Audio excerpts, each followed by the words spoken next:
अस्सलाम वालेकुम, good morning, नमस्ते और सत श्री अकाल मेरे प्यारे बुजुर्गों, बहनों, भाई और दोस्तों। उम्मीद है आप सब खैरियत से और सेहत से होंगे। आज मैं बात करना चाहता हूँ फिटनेस मिथ्स के बारे में। ऐसी गलतियाँ, ऐसे मिथ्स और ऐसी गलतफहमियाँ जो आम तौर पे हमारी कम्युनिटीज़ में और पूरी दुनिया में बहुत ज़्यादा पाई जाती हैं।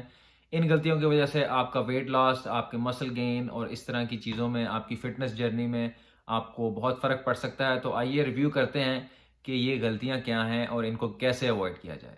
सबसे पहला मिथ ये है कि स्पॉट रिडक्शन पॉसिबल है। स्पॉट रिडक्शन का मतलब ये है कि अगर आप क्रंचेस करते रहेंगे, दिन में 100 क्रंचेस करेंगे तो आपके एब्स निकल आएंगे और आपका पेट से आपका फैट खत्म हो जाएगा। ऐसा बिल्कुल भी मुमकिन नहीं है। ये बहुत बड़ी गलतफहमी है और बहुत गलत इन्फॉर्मेशन है अगर किसी ने आपको दी है। जैसा मैं अपनी पहली बहुत सारी वीडियोस में कह चुका हूँ कि मसल नज़र आने के लिए आपके फैट लॉस होना जो है वो बहुत ज़रूरी है। जब तक आपकी जिस्म पे चर्बी चढ़ी रहेगी, आपका मसल नज़र नहीं आएगा। ये ऐसे ही है कि अगर आपका मसल आपका इंजन है और आपकी जो कार की बॉडी है वो आपका फैट है, तो इंजन को नज़र आने के लिए आपको बॉडी रिमूव करनी पड़ेगी, हुड को उठाना पड़ेगा। तो यही फ़लसफ़ा है। और फैट जो है वो बहुत आहिस्ता-आहिस्ता करके लूज़ होता है। इसके लिए बड़ी एफ़र्ट करनी पड़ती है और कैलोरी रिस्ट्रिक्शन करनी पड़ती है। चाहे आपकी कोई भी डाइट हो, कैलोरी रिस्ट्रिक्शन के बगैर फैट लूज़ नहीं हो सकता। और ये जेनेटिक प्रीडिस्पोजिशन पे डिपेंड करता है, आपकी बॉडी टाइप पे डिपेंड करता है कि आप कहाँ फैट गेन करते हैं और कहाँ से लूज़ करते हैं। ठीक है? आहिस्ता-आहिस्ता करके जब फैट रिलीज़ होगा और आप अपना मसल मेंटेन रखेंगे या उसको गेन करेंगे, तब आपका फैट नज़र आना शुरू होगा।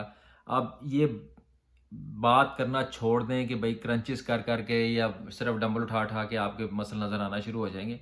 हो सकता है अगर आप उसको बहुत ज़्यादा बिल्ड कर लें मसल को तो नज़र आएँ, मगर फैट रिडक्शन के बगैर आपके मसल नहीं नज़र आएँगे। इसीलिए कहते हैं कि एब्स जो हैं वो किचन में बनते हैं। आप कम खाना खाएँगे और बड़े लंबे अरसे के लिए कम खाना खाएँगे तो आपके एब्स नज़र आएँगे या आपके दूसरे मसल नज़र आएँगे। और दूसरा मिथ ये है कि 3 महीने में आपके एब्स नज़र आना शुरू हो जाएँगे, 3 महीने में आप मस्कुलर हो जाएँगे।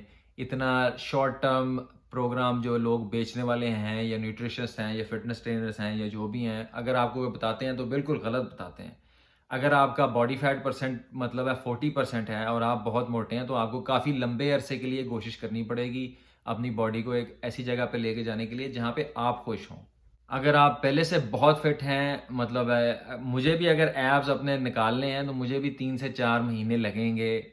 हार्ड डाइट के, रिस्ट्रिक्टेड डाइट के और बड़ी एफर्ट करनी पड़ेगी उसके लिए, एब्स नज़र आने के लिए। इवन आप 15% बॉडी फैट है, 5% बॉडी फैट लूज़ करना, 15% से 10% तक आना, ये उतना उससे ज़्यादा मुश्किल है कि अगर आपका 40% बॉडी फैट है और आप 15% पे आए हैं।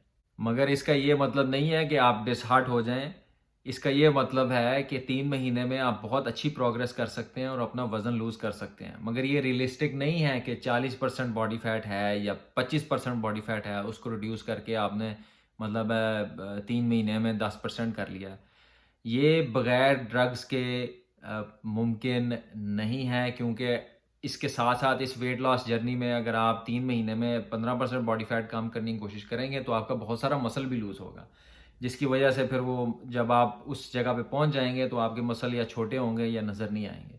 तो इसलिए इस तरह की बातों को खुदा का वास्ता है ना सुना करें और ना ही फॉलो किया करें। बहुत कोई रिस्ट्रिक्टिव डाइट्स और बहुत कोई ऐसी डाइट्स जिसमें आप कुछ भी नहीं खा रहे, ठीक है ना? एग व्हाइट्स खा रहे हैं, सफ़ेदी खा रहे हैं अंडों की और सुबह जो है वो पता नहीं अदरक वाली ड्रिंक पी रहे हैं। और तीसरा मिथ ये है कि मसल गेन जो है, वो आपका बहुत जल्दी हो सकता है। अगर आपका वेट स्केल पे ऊपर चला गया है और आप वर्कआउट वगैरह कर रहे हैं और आपका 1-2 पाउंड बढ़ गया है 2-3 हफ्तों में या 1 हफ्ते में, तो आप ये समझें कि ये मसल गेन हुआ है। भैया मसल गेन करना एक बड़ा मुश्किल अमल है, ठीक है? इसके लिए प्रोग्रेसिव रेजिस्टेंस आपको चाहिए, प्रोग्रेसिव ओवरलोड चाहिए। आपको बहुत हार्ड वर्क करना पड़ता है, फिर जाके मसल आता है। तो इतनी आसानी से कोई मसल नहीं गेन करता। अगर आप कोई बहुत ही बम बला किस्म की चीज़ हैं, आप जेनेटिकली बहुत बड़े हैं और आप जेनेटिकली मतलब आपकी रिस्ट्स जो हैं वो बहुत बड़ी हैं, आपकी हड्डियाँ बहुत बड़ी हैं, आप मज़बूत कद-ओ-कामत के मालिक हैं, तो हो सकता है कि बड़े हार्ड वर्क के बाद आप 1 साल में कंटिन्यूअस रेजिस्टेंस ट्रेनिंग के साथ, कंटिन्यूअस वेट लिफ्टिंग के साथ 12 पाउंड व मसल गेन कर लें। यही बड़ा मुश्किल है, 12 से मेबी 14 पाउंड आप मसल 1 साल में गेन कर लें। जो बिगिनर्स हैं, जो जवान हैं, वो ऐसा कर सकते हैं और जो जेनेटिकली स्ट्रॉन्ग हैं, वो ऐसा कर सकते हैं। जो आम लोग हैं, उनके लिए 5-6 पाउंड मसल 1 साल में गेन करना यही बड़ा मुश्किल है। तो और वो भी बड़े हार्ड वर्क के साथ। तो ऐसा बिल्कुल ना सोचें कि 2 महीने में 3 महीने में आपका मसल गेन होना शुरू हो जाएगा। हो सकता है मतलब थोड़ा बहुत हो जाए, मगर पाउंडों के हिसाब से नहीं होगा, किलो के हिसाब से नहीं होगा। तो इसके लिए बड़ी एफर्ट करनी पड़ती है, वरना अगर इतनी एफर्ट ना करनी पड़ती होती तो सारी दुनिया में लोग जो घूम रहे होते वो सब मॉडलों की तरह लग रहे होते, सब हॉलीवुड बॉलीवुड के किरदारों की तरह लग रहे होते। और दूसरी बात ये है कि ये जो लोग मतलब है ये बॉलीवुड के हॉलीवुड के लोग हैं, ये काफ़ी सारी चीज़ें भी और भी यूज़ करते हैं, ड्रग्स भी यूज़ करते हैं। उसके बावजूद भी उनको बहुत हार्ड वर्क करना पड़ता है और तब जाके उनका रिजल्ट आता है। तो ऐसा बिल्कुल मत समझें कि इतनी जल्दी वेट गेन हो सकता है, मसल गेन हो सकता है। तो इसके साथ फिर चौथा मिथ ये है कि अगर लेडीज़ वर्क करना शुरू कर दें, अगर लेडीज़ रेजिस्टेंस ट्रेनिंग शुरू कर दें, वेट उठाना शुरू कर दें, तो वो बड़ी बल्की हो जाएंगी। तो भाई ऐसा बिल्कुल मुमकिन नहीं है। जो मर्द हैं उनका नेचुरली वो ज़्यादा मसल जो है वो गेन करते हैं, मगर हज़ारों मर्द, लाखों मर्द, करोड़ों मर्द पूरी दुनिया में जो हैं वो ये कोशिश कर रहे हैं कि वो मसल गेन करें, मगर उनका नहीं होता, उनके लिए बड़ा मुश्किल है। तो ऐसा बिल्कुल मुमकिन नहीं है कि अगर आप कोई औरत हैं और आप वेट गेन मतलब रेजिस्टेंस ट्रेनिंग शुरू कर दें, वेट ट्रेनिंग शुरू कर दें और आप जो है वो 3 महीने में बल्की हो जाएंगी। आप बिल्कुल बल्की नहीं होंगी। हर औरत को रेजिस्टेंस ट्रेन करना चाहिए, ख़ास तौर पे औरतों के लिए ज़्यादा ज़रूरी है, क्योंकि उनको उम्र के साथ साथ ऑस्टियोपोरोसिस वगैरह हो जाता है, उनकी बोन्स ब्रिटल हो जाती हैं। तो उनको रेजिस्टेंस ट्रेनिंग इसलिए करनी चाहिए कि ताकि उनकी बोन स्ट्रॉन्ग हों, ताकि उनके मसल स्ट्रॉन्ग हों और वो ज़्यादा सेहत के साथ जो है अपनी ज़िंदगी गुजार सकें, ज़्यादा एक्टिव रह सकें। तो अगर आप मेरी बहन हैं कोई वो सुन रही हैं, तो आपको ज़रूर रेजिस्टेंस ट्रेनिंग करनी चाहिए ताकि आपकी सेहत ज़्यादा अच्छी रहे। बंदों को तो वैसे ही करनी चाहिए रेजिस्टेंस ट्रेनिंग, ताकि वो लंबे अरसे तक के लिए अपनी ज़िंदगी को एंजॉय कर सकें। कमज़ोरी का असल राज जो है वो यही है, जब इंसान बूढ़ा होता है कि उसके मसल जो हैं वो ख़त्म हो जाते हैं, कोई ट्रेनिंग वगैरह नहीं होती, कोई स्टिमुलस नहीं होता। जब तक आपके बॉडी के पास कोई रीज़न नहीं है, आपके माइंड के पास कोई रीज़न नहीं है स्ट्रॉन्ग रहने की, शार्प रहने की, कैसे शार्प होगा? ऐसा ही है जैसे एक टूल है, राइट? आपने जिस इसको जितना ज़्यादा यूज़ करेंगे, ये उतना ज़्यादा आपको आउटपुट देगा। उसके बाद एक ये मिथ है कि कोई बेस्ट डाइट है दुनिया में, कोई मैजिक पिल है दुनिया में जिसकी वजह से आपका वेट रिड्यूस हो जाएगा। तो ऐसा बिल्कुल नहीं है। बहुत सारी अच्छी डाइट्स हैं, बहुत सारे अच्छे तरीके हैं। मेरी चैनल पे आपको बहुत सारी वीडियोस मिल जाएंगी। कार्निवोर, कीटो, इंटरमिटेंट फास्टिंग, ये सारे एक टूल्स हैं आपके पास वज़न कम करने के लिए। मगर प्राइमरीली बल्कि मेनली इन सब डाइट्स पे वज़न इसलिए कम होता है क्योंकि आप कम खा रहे हैं, आपकी कैलोरीज जो हैं वो रिस्ट्रिक्ट हुई हुई हैं। आप इसको बैलेंस डाइट में भी कर सकते हैं, रिस्ट्रिक्ट कर सकते हैं, पोर्शन कंट्रोल में भी रिस्ट्रिक्ट कर सकते हैं, कीटो, कार्निवोर, इंटरमिटेंट फास्टिंग, इन सब चीज़ों से रिस्ट्रिक्ट कर सकते हैं। मगर बेस्ट डाइट आपके लिए वही है, मेरी इस पे एक वीडियो भी बनी हुई है। बेस्ट डाइट आपके लिए वही है जो आप लंबे अरसे तक के लिए सस्टेन कर सकते हैं, अपनी लाइफ़स्टाइल का हिस्सा बना सकते हैं और उसको कंसिस्टेंटली आप अपनी ज़िंदगी में इम्प्लीमेंट कर सकते हैं। तो इसलिए कोई मैजिक पिल और कोई मैजिक डाइट जो है उसको ना तलाश करें। अपनी बैलेंस्ड अप्रोच भी कर सकते हैं। बिल्कुल कीटो करें, कार्निवोर करें, इंटरमिटेंट फास्टिंग करें, उन सब के और बहुत सारे फ़ायदे हैं। मगर बेस्ट डाइट आपके लिए वही है जो आप लंबे अरसे तक के लिए आप इम्प्लीमेंट कर सकते हैं खुद से। और छठा मिथ जो है जिसमें मुझे बहुत एक खार चढ़ती है वो है फैट लॉस ड्रिंक्स, राइट? आपको ऐसे बहुत सारी वीडियोस मिलेंगी कि भाई आप लहसुन डाल लें पानी में, चाय में, और अदरक डाल लें और उसमें पता नहीं कौन सा मजून उसमें डाल लें, उसको ढक के रख लें और सुबह उठें और पिएं, आपका फ़ैट लूज़ हो जाएगा। अगर दुनिया में कोई ऐसी फार्मूला होता, कोई ऐसी ड्रिंक होती, तो जिस बंदे ने वो डिस्कवर की होती वो आज बिलियनियर होता, आज दुनिया का सबसे अमीर तरीन शख्स होता। वो मैं होता, क्योंकि मैं उसको पैकेज करके लोगों को देता और वो वर्क करती। तो फैट लॉस ड्रिंक्स होती हैं, ऐसी चीज़ें होती हैं जो आपको थोड़ा बूस्ट देती हैं, मगर वो बहुत हाई लेवल के लोगों के लिए मतलब वर्क करती हैं। अगर आप खाना उतना ही खा रहे हैं, आपने अपना कैलोरीज रिड्यूस नहीं की, तो आप कभी अपना वेट लूज़ नहीं कर सकते। आपने अपनी एक्टिविटी ज़्यादा नहीं की, आप नहीं लूज़ कर सकते। तो फैट लॉस ड्रिंक्स और ऐसे मजून और ये पुड़ियों वाले लोगों के पीछे ना जाएं, खुदा का वास्ता है। वो कभी वर्क नहीं करती। अगर वर्क करती होती तो आप मुझे भी बताते हैं, अपने फूफा को भी बताते हैं, अपनी फूफी को भी बताते हैं, मामी, चाची, सबको बताते हैं। और वो सभी यही इस्तेमाल करके सभी बगैर किसी एफर्ट के पतले हुए होते हैं। और फिर ये भी एक बहुत बड़ा मिथ है कि फ़ूड क्वालिटी जो है वो सबसे ज़्यादा मैटर करती है। आप अच्छा खाना जितनी मिकदार में मर्ज़ी खाएँ, आप पतले हो जाएँगे, और अगर आप सिर्फ़ जंक फूड छोड़ दें तो आप पतले हो जाएँगे। देखें, अगर आप सलाद भी ओवर कंज़्यूम करेंगे, आप अच्छा खाना, नेचुरल खाना, फ्रूट भी ओवर कंज़्यूम करेंगे, सारा दिन आप आम डाइट पे चले जाएँ और आपने जो है वो 2 पेटियाँ आमों की खा ली है, उसके बाद भी आपका वज़न जो है वो बढ़ जाएगा। सिर्फ़ और सिर्फ़ एनर्जी रिक्वायरमेंट पे और एनर्जी कंज़म्पशन पे आपका फ़ैट जो है वो लूज़ हो सकता है। हेल्थी डाइट के और बहुत सारे फ़ायदे हैं, आपकी एनर्जी अच्छी रहती है, आपकी मेंटल कैपेसिटी अच्छी रहती है, आप अपना काम अच्छे तरीके से कर सकते हैं, ज़िंदगी अच्छे तरीके से गुजार सकते हैं, आपकी सेहत पे अच्छा उसका इफ़ेक्ट होता है। तो अच्छा खाना बहुत अच्छी चीज़ है, मगर उसको आप ओवर कंज़्यूम नहीं कर सकते। अगर उसको भी ओवर कंज़्यूम करेंगे तो भी आपका फ़ैट गेन होगा। मतलब है कि अब आवाकाडो अगर है, 10 आवाकाडो आप खा लें, उसमें मेरा ख़्याल है कोई 3000 कैलोरीज़ तो होंगी। तो 3000 कैलोरीज़ में मेरा भाई या मेरी बहन, आपका मोस्ट लाइकली वेट जो है वो ज़्यादा बढ़ेगा।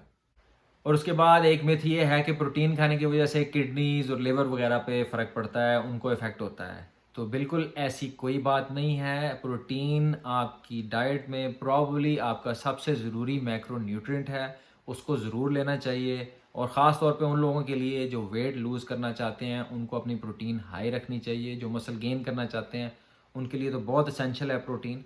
मैंने एक वीडियो भी इस पे तफसीली बनाई है, वो भी आप ज़रूर देखें। बहुत सारी ऐसी रिसर्च ये दिखा चुकी है कि अप टू 3.3 टू 3.5 ग्राम पर किलो ऑफ बॉडी वेट, जो 1.5 ग्राम पर पाउंड ऑफ बॉडी वेट बनता है, इतनी अगर आप प्रोटीन रोज़ ले रहे हैं तो आपके लिए बल्कि वो बेनिफिशियल है, और आपकी किडनीज़ और लिवर को बिल्कुल कोई उसका नुकसान नहीं है, बिल्कुल न्यूट्रल है आपके किडनीज़ और लिवर के लिए। बल्कि हो सकता है कि आपको उसके बेनिफिशियल इफ़ेक्ट्स मिलें। तो इसलिए प्रोटीन को अपनी डाइट में जो है, ख़ास तौर पे वेट लॉस के लिए, उसको जो है वो सबसे ज़्यादा अहमियत दें। हर मील में कोशिश करें कि कुछ ना कुछ प्रोटीन आप खाएँ, up to 20 grams of protein खाएँ। इसकी वजह से आपका ना सिर्फ वेट लॉस होगा, आपको वेट लॉस में मदद मिलेगी, बल्कि आपकी जो बॉडी कंपोजिशन है, जो आपकी बॉडी की अपीयरेंस है, वो भी ज़्यादा खूबसूरत दिखेगी। और एक और मिथ जो मैंने बहुत ज़्यादा सुना हुआ है, वो ये सुना है कि वेट लिफ्टिंग से आप प्राइमरीली अपना वेट रिड्यूस कर सकते हैं। देखें, वेट लिफ्टिंग आप बेशक बहुत हार्ड वेट लिफ्टिंग सेशन भी अगर आपने जिम में किया है, तो उसमें से आप मे बी 300 कैलोरीज जो है वो बर्न करेंगे। 1 घंटे की अगर आपने बहुत हार्ड सेशन किया, मे बी 300 कैलोरीज आप बर्न करें, मे बी 400 करें। तो 400 कैलोरीज जो हैं वो खाना बहुत आसान है। एक रसगुल्ले में 400 कैलोरीज हैं, एक समोसे में, अगर बड़े साइज़ का समोसा, उसमें 500 कैलोरीज होंगी, गुलाब जामुन में 400-500 कैलोरीज हैं, 3-4 पकौड़े आप खा लें, उसमें 400-500 कैलोरीज हैं। तो उसका क्या बनता है? तो मेन जो आपका फैक्टर है वेट लॉस में, वो आपकी डाइट ही है। कार्डियो जो है वो फैट लॉस में, ये कैलोरी रिस्ट्रिक्शन की वजह से जो आपके फैट लॉस में और वेट लॉस में ज़्यादा मदद देगा वेट लिफ्टिंग से। मगर वेट लिफ्टिंग इसलिए ज़रूरी है कि ना तो सिर्फ ये आपको स्ट्रॉन्ग बनाती है, आपकी स्ट्रेंथ मेंटेन रखती है, आपकी मसल्स बनाती है, मसल्स मेंटेन रखती है, बल्कि जब आप अपना फाइनली वेट लूज़ कर लेंगे तो एक पॉइंट पे आपकी बॉडी जो है वो ज़्यादा खूबसूरत दिखेगी। अगर ऐसा ना होता तो फिर जो कोई भी एक्टर्स वगैरह हैं, ये कोई भी मतलब है कि जिम की रूटीन ना होती इनकी, कोई भी ये वेट वगैरह लिफ्ट ना कर रहे होते। तो वेट लॉस के लिए जो है सबसे पहली चीज़ जो है वो कैलोरी रिस्ट्रिक्शन है, जो कैलोरी कंजम्पशन आपने कम करनी है, और फिर उसके बाद जो है आपका वर्कआउट वगैरह आता है। और आखिरी में था आज का ये है कि आपको जिम की ज़रूरत है अपना फ़ैट लॉस करने के लिए, मसल गेन करने के लिए, वेट लॉस करने के लिए। तो मेरा भाई या मेरी बहन, ऐसा बिल्कुल नहीं है। आप घर में रहते हुए भी अपना वेट लॉस कर सकते हैं। आप कोई भी ऐसी एक्टिविटी करना शुरू कर दें जिसको आप इंजॉय करते हैं, और उसको कंसिस्टेंटली करें, और इतना अगर आप उसको इनफ करेंगे तो आपका वेट ज़रूर लूज़ होगा। अगर आप वॉकिंग इंजॉय करते हैं तो वॉकिंग करना शुरू कर दें। अगर आप फुटबॉल एंजॉय करते हैं, फुटबॉल खेलना शुरू कर दें। क्रिकेट एंजॉय करते हैं, क्रिकेट खेलना शुरू कर दें। रोज़ करेंगे, कंसिस्टेंटली करेंगे, और अपनी पसंद के मुताबिक करेंगे तो आपका वेट ज़रूर लूज़ होगा। जिम इसलिए ज़रूरी है कि वहाँ पे आपको मसल बनाने में अपने जो है वो आसानी होती है, क्योंकि वहाँ पे आपको वेट्स हर किस्म के मिल जाते हैं। और मसल बनाने का सिर्फ यही तरीका है कि आप उसको, अपने मसल को जो है वो प्रोग्रेसिवली ओवरलोड करें, जिसका मतलब ये है कि आहिस्ता आहिस्ता या ज़्यादा वेट उठाना शुरू कर दें, ज़्यादा रेप्स करना शुरू कर दें, ज़्यादा सेट्स करना शुरू कर दें। तो होपफुली आपकी वीडियो से कोई ना कोई मदद ज़रूर आपको मिली होगी। आप सब्सक्राइब और लाइक करना मत भूलिए, इससे मेरी बहुत मदद होती है। अपना और अपने प्यारों की सेहत का ख्याल रखिए। अगले वीडियो में दोबारा मिलेंगे। अल्लाह हाफ़िज़।